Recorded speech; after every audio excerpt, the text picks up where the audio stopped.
Hello to everyone in Kozhikode who's turned up despite the heat to listen to what Brinda Karat has to say about the Women's Reservation Bill. ഈ session ഇംഗ്ലീഷിലാണെങ്കിലും നിങ്ങൾക്ക് ചോദ്യങ്ങൾ ചോദിക്കാൻ മലയാളത്തിൽ ചോദിച്ചാലും I can translate and ask Brinda.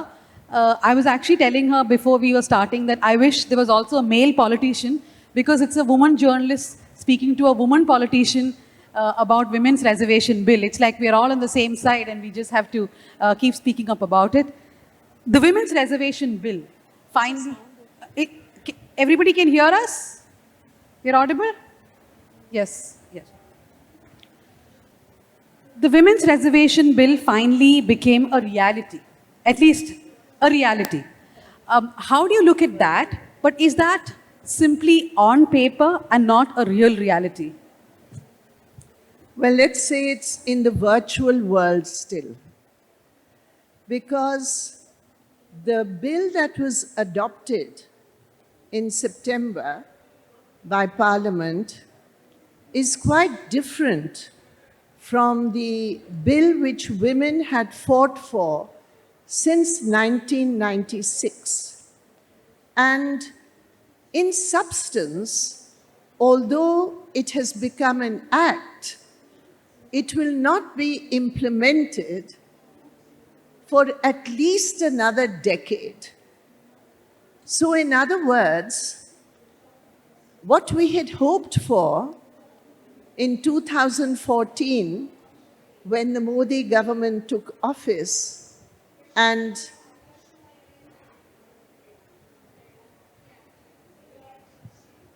No, I think that's from the next stage. Or is it here? No. No. It's a different announcement. Oh, okay. Sorry. So, what we had fought for and what we had hoped for in 2014 when the Modi government had taken over, because it was an important part of the electoral agenda, that they will immediately pass the bill. Now we are 9 years into this government, and there is a specific clause in this bill which has been an addition added by the Modi government, which says that the bill will come into operation after the exercise of delimitation of Lok Sabha seats and after the next census. So the census 21 is already on. The next census is in 2031, and the delimitation is going to take at least 3 to 4 years starting 2026. So this bill, which is a revised bill, it is not the bill that we have fought for, which was an immediate implementation mechanism. So that's why I said, Dhanya, this is a virtual reality. This is a kind of artificial intelligence created bill, which is a patriarchal bargain. And when I say a patriarchal bargain, question you have to ask is, why does a bill from 1996, 4 times it was placed in Parliament but never adopted? Why? Because there is a reality of disproportionate power to certain sections in our society. And that has again played out. Because, you know, there's a saying in Hindu, dono haath mein laddu. So this is dono haath mein laddu. You say you pass the bill, you say you're bringing women's reservation, but you assuage male superiority in chauvinism by saying, not now, you've still got 10 years of rule. So it's a patriarchal bargain. That's what I say. But politically, would you still say it was shrewd? Because a lot of people may not understand the census, the delimitation. For them, the question before them is, but Modi ji did do it. Nobody else did it. अगर मोदी जी ने किया So why in 2024 we are not getting it? If you had passed the bill which we passed in 2010, in 2010, as part of the Common Minimum Program, we ensured the passage of a bill which would have been in operation in 2014 and in all the state assembly elections. So Modi ji ne kiya Amrit Kaal 25 साल और Mahila Kaal और 10 साल, we're not going to get the benefit of this bill. And when it will come, that is the law. There is a clause in this bill, section 5(1). It is not being implemented in the next couple of elections. So I think that's well, I won't use the word fraud, but I will say it's a great disappointment and a betrayal of women of India. That's one part. The other part, what is the bill called? Nari Shakti Vandan Adhiniyam. Vandan Adhiniyam. We worship Nari Shakti. That is the bill. We don't want worship. We know what happens with worship. We don't want worship. We don't want patriarchal Manuvadi worship. We fought for this bill. You, all of you here, you fought for it. Women in panchayats, they fought for it. They broke barriers for this. And today we are being told Nari Shakti Vandan. भैया, हिंदुस्तान की औरत कहती है वंदन से मुझे बचाओ, मुझे वंदन नहीं, मुझे साथ बैठना है. On a very unrelated note, one problem is that we have to learn all these bills which use really tough Hindi words, including the criminal bills which have a collection of Hindi words, right? Other than everything else, there's also the Hindi imposition through these bills. So I want to ask something. What was the BJP thinking of, do you believe, by really trying to postpone the entire thing? What is their stake also, like many other political parties, of ensuring that too many women do not come into politics? Is it just to safeguard politics as a patriarchal, as a place where men hold all the power? See, I mean, that's one way of looking at it, which is not incorrect. I think it's deeper than that. Because today, the reality is that parliamentary politics, and particularly big national parties who are in the game of forming governments, today politics has become an issue of money. It has become a huge lever of power and vested interests. And now, in that situation, to take away 180 seats from men and those who are in power, it's not easy. I tell you, at one level, theoretically, politically, organizationally, we in the left have always been committed and fought for the bill. There's no compromise on that. But if you ask me, and many people ask me, Comrade, you all are fighting for the bill, but in your own party, why you are not giving 1/3 reservation? That's a very relevant question. So how do we answer that question? The reality is there are so many constituencies in India which are going to be women reserved, in which people have worked really hard. So at the one level, you have power and corruption and that. On the other level, you have people who've really worked for the people, who have a popular base. So for a political party who is happy with the work of their MP, to take away that seat and say, now we are going to give it to a woman, it's not an easy thing. But if it becomes a law, like has happened at panchayats and local bodies, I can tell you, even at panchayat and local bodies, we always face this problem. Arey comrade, why put up this person? They are not going to win. That's an argument. But when the seat is legally reserved, there's no subjective thing that, okay, in this seat we'll take away this male person and put a woman. There's no subjective issue there. It becomes a law and it has to be abided by. So there are many levels of this.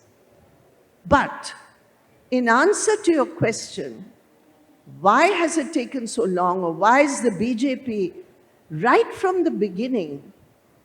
I mean, I think they may have, publicly changed the position. But I can tell you, when I was in Parliament in 2010, and there was hangama going on, and people were shouting and saying, we are not going to pass the bill. Where I was sitting, one MP got up in the table behind me and smashed a glass, cut his hand and started dripping blood in the Parliament, saying, Mera khoon jayega, lekin bill nahi hoga. This is what was happening. And at that time, the BJP leaders, I don't want to take their names, but who were leaders at that time in Parliament, they encouraged it. And they told the chairman, Dr. Hamid Ansari, that you can't have the bill passed when the House is not in order. Same thing happened in Lok Sabha. But he was so strong, he said those who are going to discuss, they can stay, those who are not can go out. But from the back, there were lots of people.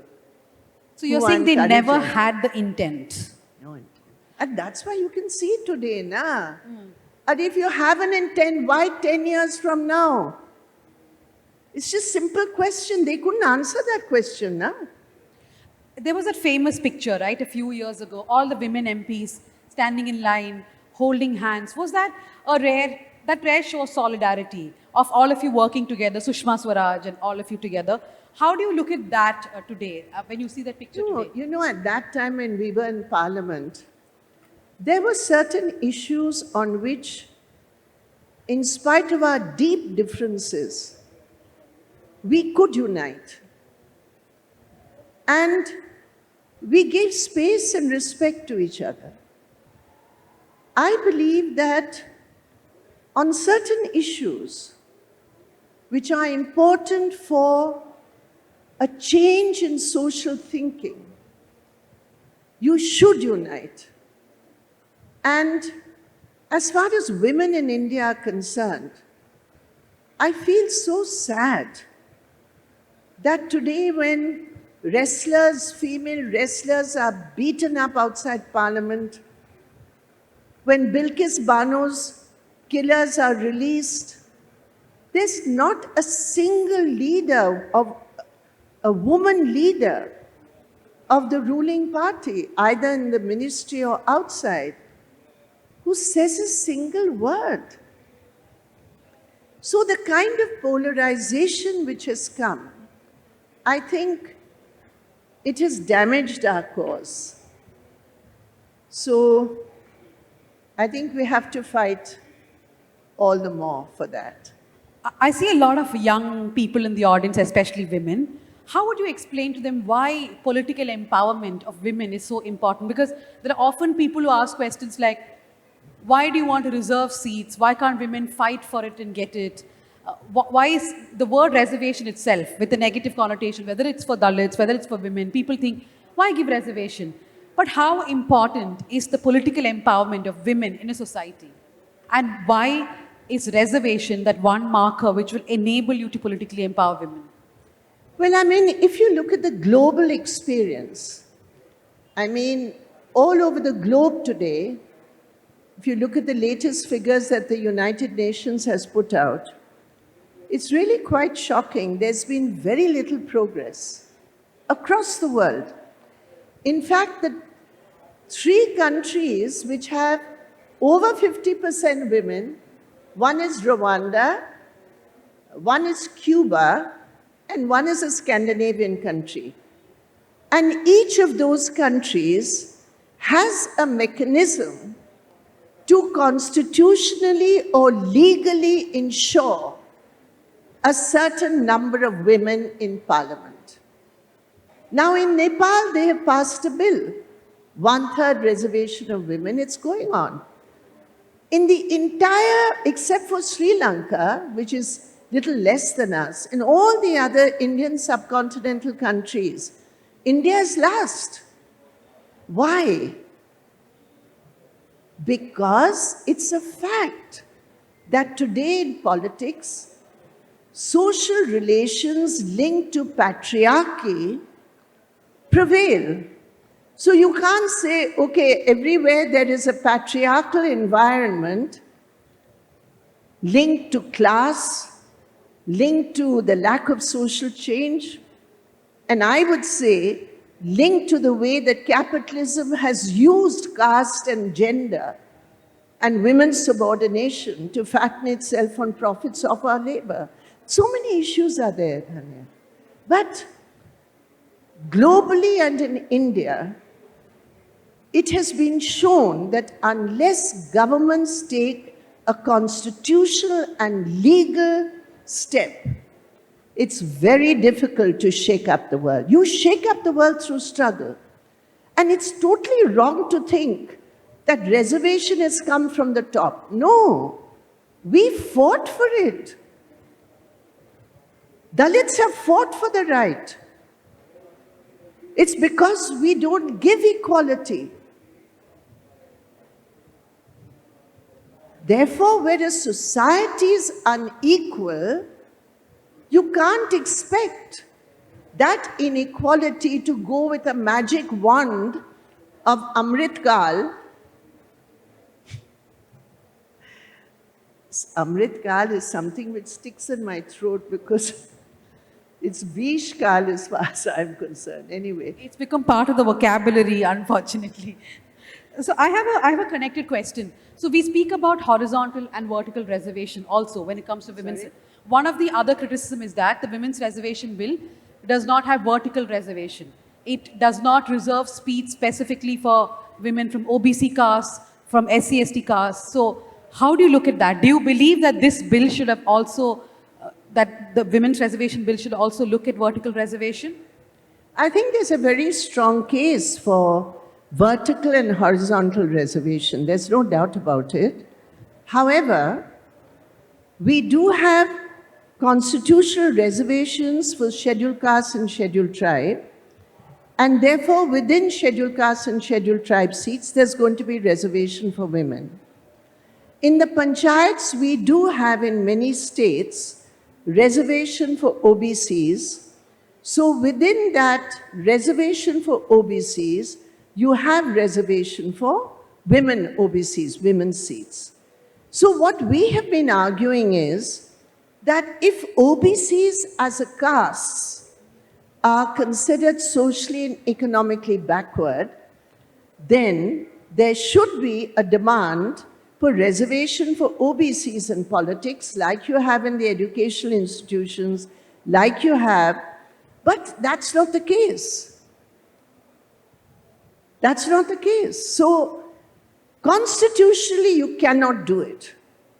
You have to have horizontal and vertical reservation based on the same reality of caste-based reservation.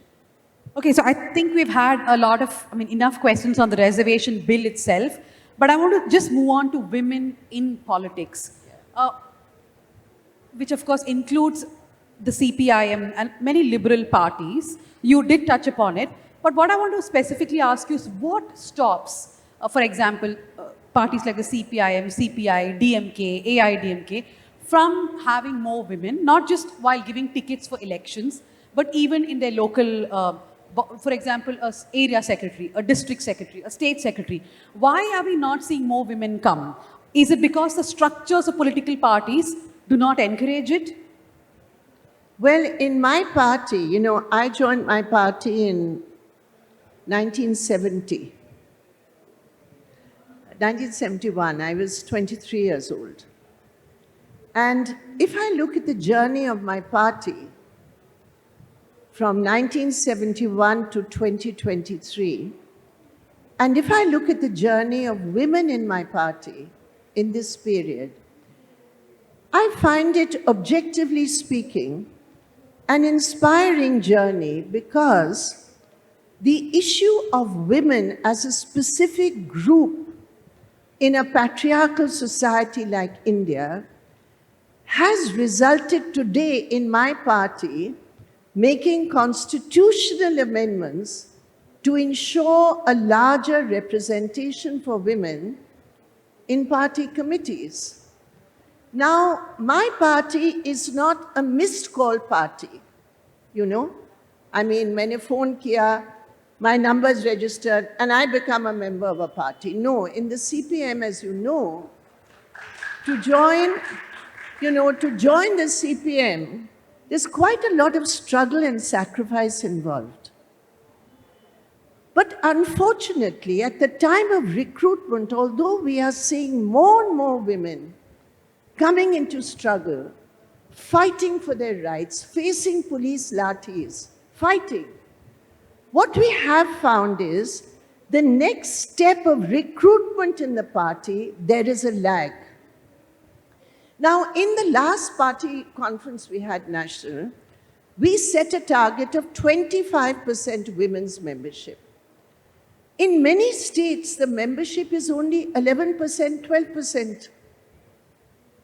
So obviously, my party has identified that in many of the areas, we are not identifying and recognizing women cadre to be able to come into the party. Women do have problems. There are domestic issues, there are time issues. What time is a branch meeting held? If it's held late at night, actually a woman would find it difficult, then she's marked. So what I'm trying to say is that women in the party and the journey of the party together has led to a situation when I can, without hesitation, say that the identification of all the trends which prevent equal party membership between women and men is being identified, is being addressed, and it's not left to subjective assessments. Now there's a constitutional provision. So you were speaking about women entering the party, where you said there was an analysis and the party found that there are places where there are 11 to 20% of women coming, right? But what about once they are in the party? Another criticism which CPIM and many other parties face, we will ask about the CPIM too, is that women do not then climb up the ranks. Often the question asked is how many women are there in the Politburo or how many women are there in the State Secretariat? So are you saying the problem is because women are not entering enough, therefore they're also not progressing up the ladder? No, I don't think so at all. Because, I mean, for example, today we have 2 women members of the Politburo. But it's not just a question of women and men. Who are the people who are in the Politburo, on the Central Committee? They are fighters. They come from different communities. They come from different states. And they have come through a process into the leadership. You know, the leadership of a Communist Party, and women are very much part of that leadership.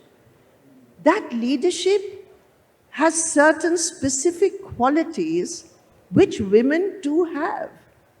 So, as I said, when the base gets expanded, you will find, as is happening even in a state like Kerala today, where we had no local committee secretaries women, we had very few branch secretaries women.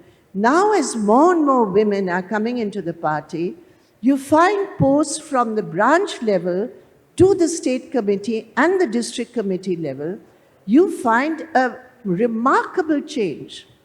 And this is recognition of, you know, some people say, Are you are a woman, the party is not doing this. I mean, look at what that report about me said. I don't know if you've read that report. Of course, we have to come to that. In fact, yesterday I was thinking, what questions will I ask Brinda Karat for 1 hour on just the women's reservation bill? And Malayalam Manorama came out with a story that you wrote in the book that you were only looked as the wife of Prakash Karat by the party. So, what did you actually write in the book, and where did that quote, where did that story go wrong? You know, I live in Delhi now, na? I'd much rather live in Kerala, frankly. This is God's own country, and for me, it's also a country and a state which is much more sympathetic to women and their struggle. Anyway, so I live in Delhi, and the media in Delhi, you know, there's a wonderful independent journalist called Ravish Kumar, and he has coined a phrase, Godi media. You know that phrase? Yes, yes. Which is the media which is basically sitting on the lap. Godi, lap media. Yeah. So that is happening there. But I never realized that such a literate and cultured state like Kerala has some sections of the media who can be so unethical as to manufacture a quote and put it in quotation marks. And it's crazy. So you put in quotation marks, they made me a wife. Who made me a wife? Next line. The party never accepted my independent identity. Something like that. Yes. First of all, I am as much the party as anybody else. We are all that much the party as anybody else. There's no party making me do something or me making anybody do something. I am. And every woman and every party member is as much the CPIM as anybody else. So the first point, they made me the party, is such ignorance about my party. Apart from that, what I have actually written in the book, I want to share with you, may I? Please, please, yes. So what I've said is that when you're working at the local level or at the district level or at the state level, you're not coming under that much scrutiny. You know, it's limited. At that time, Prakash was the secretary of the Delhi party. So my work, my opinions, and I had many opinions, and whatever I expressed, it was totally separate. It was never linked to whatever I did with Prakash. But in a society like India, when you get higher responsibilities at the national level or in the organization, then the scrutiny for a woman is much more than a scrutiny for a man. It's nothing to do with the party. It's to do with social trends which look at women in politics and then they say, "Arey, she's in the central committee, why? Or he's not in the central committee, why? Because she or he is the wife of a leader or the wife of a comrade of a leader." So these trends are there in society, and it's also there in different organizations. So what I said was, these trends are being fought, and I myself, it never bothered me. I mean, it did bother me when it was printed in the media that she is the wife or she is so-and-so linked to a male politician. Certainly it affects you. But it's not the party. It's a social thinking which exists. And I was saying that because the party is aware of it. And I want young women also to be aware and strong and to be able to fight such trends. But the way that it was portrayed in the Kerala media, nowhere else, the headline there totally destroyed what I said, what my own experience has been, and the measures that the party has taken to address the issues which we were talking about. So you're saying the book was actually talking about how society sometimes would hold you more responsible. Reflected in organizational matters. What did you write about the party? I mean, I'm sure everybody's curious now as to also what did you write about the party, how it looks at women. No, this book is only about 10 years of my experience in Delhi during the emergency. Okay. It's just, I was called Rita in those days. So I was reading during the emergency. So it's just a 10-year journey of a young woman. Okay. I was reading another book which is written by NewsClick editor Prabir, Keeping Up the Good Fight. Prabir is now in jail because the government decided to go after NewsClick. So in the book, there is an anecdote which he talks about his partner Ashoka. So Prabir and Ashoka are the CPI members, and then one of them have to choose to be a full-time member because somebody has to provide for the family, right? So Mr. Karat said that Ashoka should become the full-time member and Prabir can do a job. At that time, to take that decision, how do you look at that now? No, I think that was an absolutely correct decision, and it just shows exactly what I'm saying, that to call the party that made me, it's such rubbish, because that's not the culture in the party. In fact, my book is also dedicated, one of the dedications is to Ashoka, because we work so closely together. And when we talk about the media, I just want to share that I met Prabir in jail last week, and he really is fighting the good fight. And he is put in jail under a very black law, the UAPA. The case, as the best lawyers in Delhi have said, has nothing to it. And yet an intellectual, a scientist, a person who is so progressive-minded is now in jail.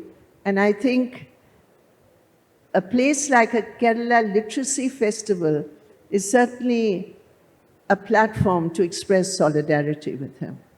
Yes, solidarity with Prabir, with NewsClick and so many others who are going, I think, through what the state is putting them through. We have to go to questions because 20 minutes also for questions, but because there are so many young people here and women, I mean, I was a young woman once upon a time and I thought I will enter politics. But I didn't. I became a journalist, but I still think I can enter politics. What would you like? It's always open for you. Yes, thank you. So here's an open offer. So, no missed calls, hard work. Sure. So, one thing which a lot of young people ask me is that, is it safe for young women to become journalists? If the same question was asked to you, is it safe for young women to enter politics? And is it really possible if you do not have the privilege of money, caste, family in many parties, right? How difficult is it for someone to enter politics? When you talk about politics, usually outside the left, politics is usually associated with electoral politics. Can I get a ticket? Can I fight an election? That's usually the way we look at politics nowadays. And in that kind of electoral politics, that person will find no place in the left. Because the left's politics is a politics of social change, of radical ideas and radical goals.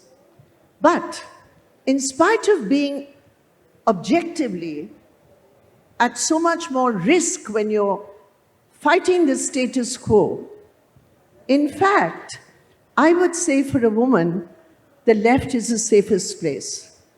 As far as women's security is concerned, as far as sensitivity is concerned, as far as space is concerned, undoubtedly, in my experience, the left would be the safest place for a woman to be.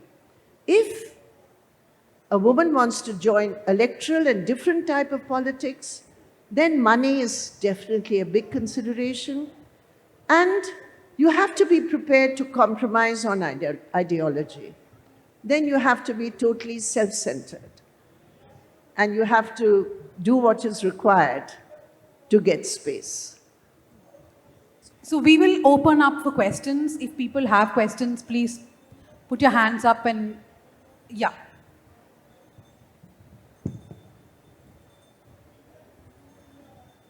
Hello. Revolutionary greetings, dear comrade. I want to ask about that. It's a very എന്താ പറയാ അല്ല ഞാൻ translate ചെയ്യാം. Okay. We have a constitution with 251 pages or something, which tells about rights, our protection, etc. But still we didn't get it fully, and we all are struggling. We take strikes against it for our rights, etc. But anytime, do you think about that? Our narrations, our involvement in the society wants to change to something else. എനിക്ക് ചോദ്യം മനസ്സിലായില്ല. അതായത് ഭരണഘടനയുണ്ട്, ഒരു 250 പേജോളം വരുന്ന ഭരണഘടനയുണ്ട് നമ്മുടെ അവകാശങ്ങളെക്കുറിച്ച്, റൈറ്റ്സിനെ കുറിച്ചൊക്കെ പറയുന്നത്. പക്ഷേ നമുക്ക് ഇവിടുത്തെ ചില മനുഷ്യർക്ക് ഇപ്പോഴും ജീവിക്കാൻ പറ്റാത്ത അവസ്ഥയുണ്ട്. അതിന് അവർക്ക് ജീവിക്കാൻ വേണ്ടിയിട്ട്, അല്ലെങ്കിൽ അതേം കൂടി ഓക്കെ ആവാൻ വേണ്ടിയിട്ട്, നല്ല ലൈഫ് ഉണ്ടാവാൻ വേണ്ടിയിട്ട് ഒരുപാട് സ്ട്രഗിൾസ് ഉണ്ടായിട്ടുണ്ട്, സ്ട്രൈക്സ് ഉണ്ടായിട്ടുണ്ട്. പക്ഷേ ആ സ്ട്രഗിൾസോ അതിൻ്റെ ഒരു റിസൾട്ട് കാണിച്ചിട്ടില്ല. അത് റിസൾട്ട് കാണിക്കാത്തത് അല്ല, എനിക്ക് ഇനിയും ചോദ്യങ്ങളുണ്ടല്ലോ, വേഗം ചോദിക്കും. ഓക്കെ. അപ്പം സ്ട്രഗിൾസ് അത് റിസൾട്ട് കാണിക്കാത്തത് കൊണ്ട് നമ്മുടെ ആ പറച്ചിൽ, അതായത് ആ സ്ട്രൈക്സിന്റെ രീതി മാറ്റേണ്ടതായിട്ടുണ്ടോ എന്ന് കോമ്രേഡിന് തോന്നിയിട്ടുണ്ടോ? Okay. So basically he's asking, the constitution guarantees rights, freedom to people, but despite that a lot of people in India have to fight for their rights, but they do not see end results. So is the problem the way we are fighting for it? Should we change the way we fight for our rights? I mean, that's a very interesting question. And it depends, yeah. Sometimes we have to change the way that we approach the people, the way we organize our struggles.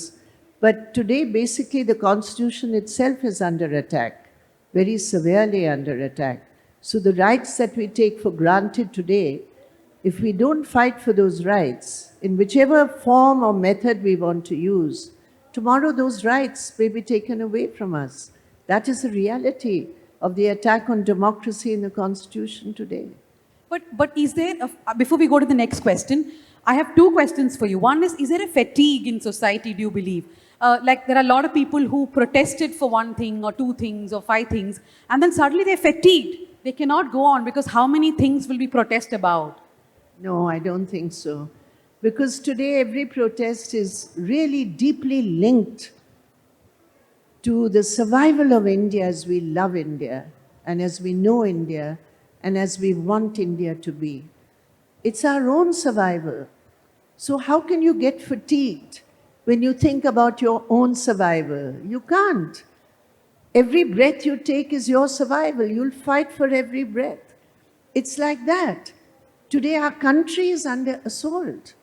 And if we don't recognize that, and we don't see from where and which forces it's coming, it's not a tsunami which just comes and hits you. It's happening day by day, incrementally. The state being used in the most blatant way to change our constitution, to change the character of our republic. So I don't think there's any luxury of fatigue for any of us. There's no luxury of fatigue. Yes, next question. Comrade, my question is, are the right-winged political parties in our country taking the female voters in our country for granted? If so, how are they getting away with it? Also, I want you to put in your perspective on it. No, it's a fact today that women as a constituency are being seen as an important, earlier, say about 20, 30 years ago, there was a glancing reference at best.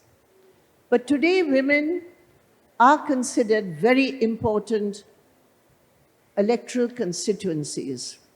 And right-wing politics addresses it in different ways. And I think one of the most fundamental changes which has come is the question of a new kind of identity politics based on religion, and to develop a core identity of a woman belonging to a particular religion, committed to a particular worship, committed to a particular ritual, committed to a particular ceremony. And that is happening day in and day out. And that development of a core constituency based on the religious belief of women is something, according to me, which is a deep insult to the beliefs, religious beliefs of women, and to a kind of toxic politics which breeds hatred. I want to continue with his question. Is it also a mirage that they've created that we are working for women's rights? Along with that, there is also a division of us versus them. For example, the triple talaq law which was brought to show that one community is being oppressed and we are the saviors. We come there as the saviors. There's a lot of juxtaposition of us versus them, right? See, but it starts from a reality. There is a reality that in different communities, in the name of religious tradition, there is injustice against women of a community. For example, the practice of triple talaq, which was struck down by the Supreme Court, which held that in many Islamic countries, arbitrary talaq was never allowed. In most countries, it is not a practice at all. That is arbitrary triple talaq. Talaq, then 3 months of grace, then again talaq. And so you have a process of conciliation, you have a process of counseling. So that is a method of divorce which is there across the world, which women have welcomed, and women find it easier to deal with that. But here in India, it was not so. But it was a reality that it was happening. It's Muslim women who went to the court. It's Muslim women who have fought it.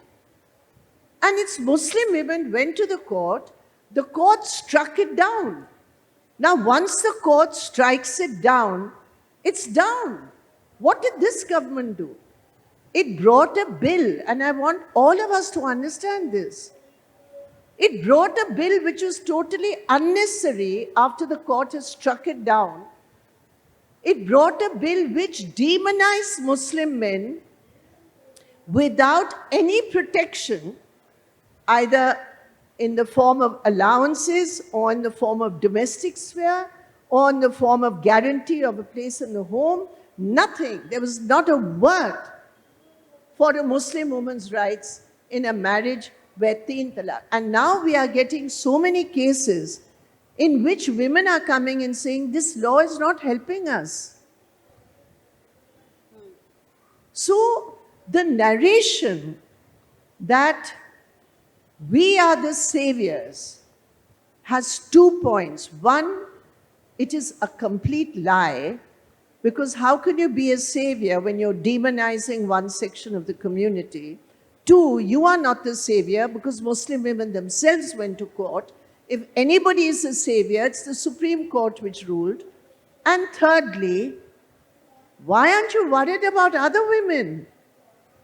8,000 women are burnt to death for dowry every year. Why? Why aren't you bothered about that? Why don't you speak and say, you are having, what was that? Marriage events outside India, have it in India. But what about dowry? You've never said a word about dowry. Why? Why aren't you speaking about dowry? Why aren't you speaking about domestic violence? If a woman is beaten up in her home, many of my friends here may not like me saying this, but the fact of the matter is, if a woman is beaten up in the home, for centuries we've said this is a private matter. Women fought against it and said the Constitution of India does not stop at the bedroom door.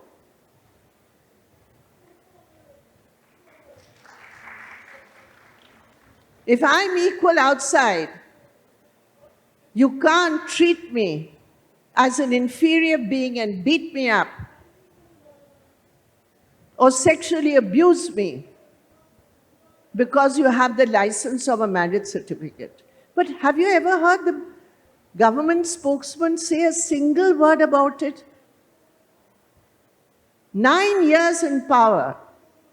Please multiply an average of 6,000 to 7,000 women burnt every year. 63 to 70,000 women have been killed. Have you heard a single word about those who speak about being saviors of Muslim women? What crime have those women committed who are burnt to death? Because they are Hindu, you won't speak about them. I ask you, have you heard a single statement? Have you heard the Home Minister ever speak and say, stop this practice of dowry? It is an abomination. No. ये सब बातें हैं. Okay, the I'm next sorry, question. I get a yeah. bit angry about this. It's like 3 men have asked questions. So, and surprisingly, we are speaking about women's reservation bill. Yes, we'll come to you next. Yes, please. Yeah. So I have 2 questions. May I ask them one by one? Yes, please. But keep it short. Oh, Yeah. okay. I'll do that. So first of all, we all support women's reservation. There's no denial about that. We are on that side. But I would like to put it as a kind of an alternative suggestion or idea that why can't we make it mandatory for all registered political parties to have at least 30 or 40 or 50, whatever it is, percentage of people in their candidate list for the election instead of reserving the constituencies. So that is question number 1. I don't know whether that has been taken into account or not. That I don't know. No, My- but there have been answer parties that. which have done it, like Yeah.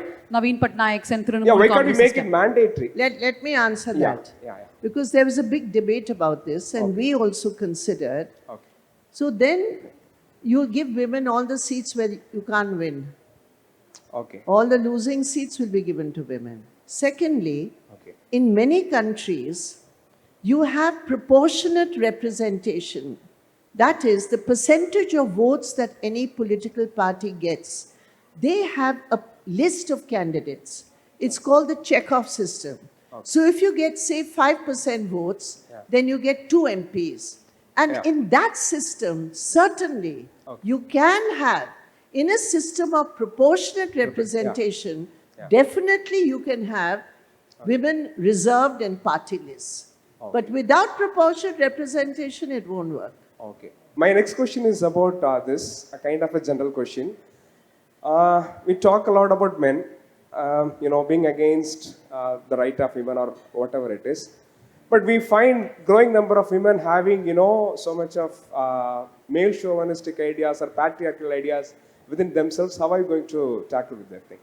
So That's very true. And as far as I believe, and the organizations I work with believe, that it is ideology, not biology. It's not biology which determines your politics. It's not biology which determines whether, as a woman, I'm going to accept female feticide. It's ideology. So patriarchy affects both men and women. And when we fight patriarchy, certainly men are the main instruments of it because they have the power in a patriarchal society. But certainly the patriarchal notions and practices in which women are not only sometimes complicit, but practitioners, we fight it. Our movements fight that. So for us, it's not men versus women at all.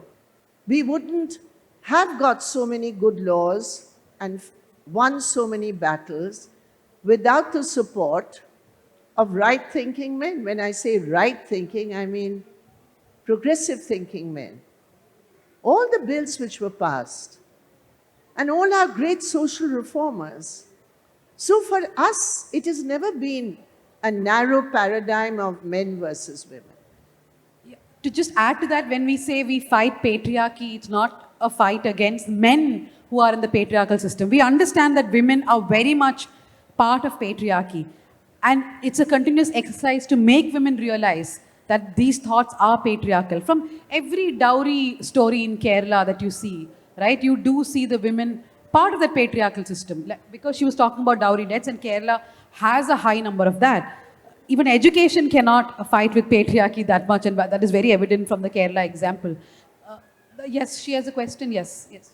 Hi. So my question is related to the political participation of women, and so I just wanted to share my concern as to, not concern, as a person, as a female who does participate in protests regularly. Whenever I see that if it's a protest against the Bilkis Banu rapist being let out, or in case of the Israel-Palestine issue, if you participate if you participate in protests, especially being a woman, I feel like there's a lot more at stake than when compared to a man. Because for me, my career gives me independence, gives me motility, and gives me my voice. So when, especially given the present political climate where UAPA is being charged just randomly on people, whoever is going against the government, I feel like for a woman, it's more difficult to voice her opinions compared to a man who it's equally difficult for a man as well, but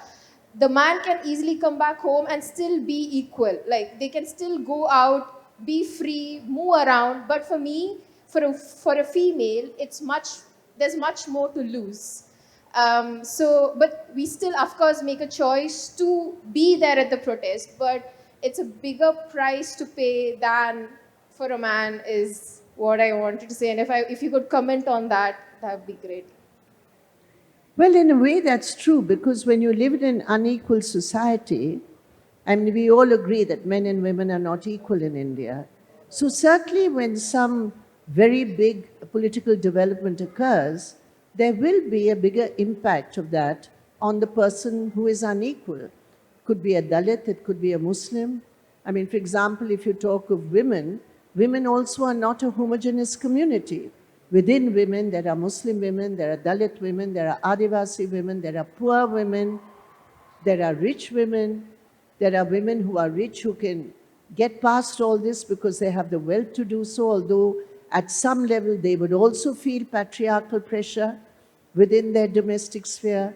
So women also are not a homogeneous community. However, being women in a patriarchal society, it is true that when you challenge the status quo, you do have high stakes. There's no doubt about it. You have high stakes to win, and you have equally that much to lose. So when a woman makes that sacrifice and comes into public life, it does require much more courage. It does require much more commitment. And that's why I always salute young women who today are coming out and challenging the status quo and linking it, knowing that when they do so, they are going to affect their own lives. But that's the reality, my dear. And you have to weigh that with your own conscience. You came out for Bilkis Banu. At that time itself, something could have happened. But you felt it. You couldn't bear it. You are coming out for Palestine. The world is witnessing the worst genocide we have ever seen. So if we're silent, what about the women there? So you've given the answer yourself, that you are out in protest knowing that you have more to lose. So I salute you for that. We have to wrap up, but I just want one small comment from you. We started with the Women's Reservation Bill and how it's virtual reality because it talks about census and delimitation. Since we are sitting in the southern part of India, is this one conversation we should have more and more about what delimitation is going to do to the southern part of India, to the southern states? I think it's very important. It has been raised by many states because imagine you have now 20 seats from Kerala in the Lok Sabha. You have the best social indicators. You want to do even better, but you do have the best. But what we have seen today, if it's going to be according to population, there are going to be around 730 members of parliament. And if Kerala, because the population is voluntarily controlled or stationary or declining, you're going to lose political representation. The same with Tamil Nadu. So these are very, very serious issues which we have to put on the political agenda. And this should become a people's issue, because if we don't get adequate representation, Kerala and its history of and tradition of such progressive ideas will be very much marginalized. We have to fight that. You fight it here, and we'll fight it all over for you. So many more battles ahead of us. Thank you very much, everyone, for joining this session. And just one more thing, I just want to congratulate Ravi DC Books and Publishers for this absolutely unique and wonderful festival. I want to say to you, I've been to so many, but really, this is something quite unique, and I think it's the environment of Kerala which makes it so. So here's a shout out to Kerala, and here's a shout out to Ravi DC.